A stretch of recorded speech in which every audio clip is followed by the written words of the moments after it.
de middag starten met een stukje levensverhaal.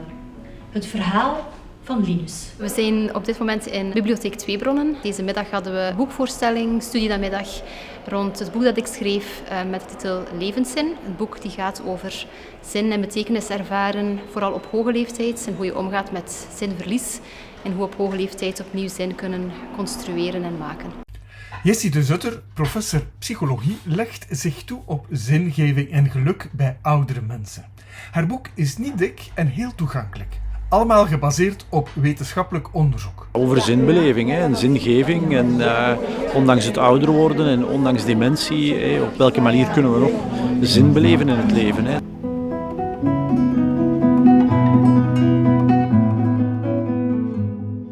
Maar ik mediteer ook om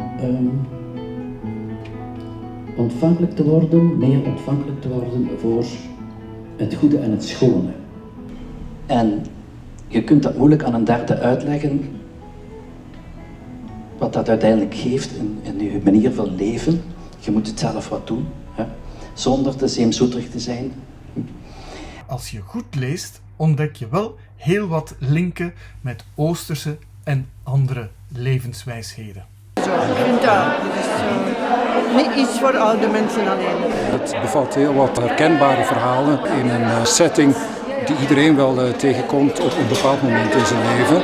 Het is geschreven voor ouderen en voor zorgpersoneel, maar het is ook heel interessant voor iedereen. We zijn nu eigenlijk met ons team 7 jaar bezig met onderzoek doen rond deze thematiek. Vrij intens, met een redelijk groot team. We hebben heel wat materiaal verzameld ondertussen en heel veel van dat materiaal is gepubliceerd in academische tijdschriften, maar bereikt eigenlijk heel erg moeilijk de brede maatschappelijke gewone mens, zeg maar.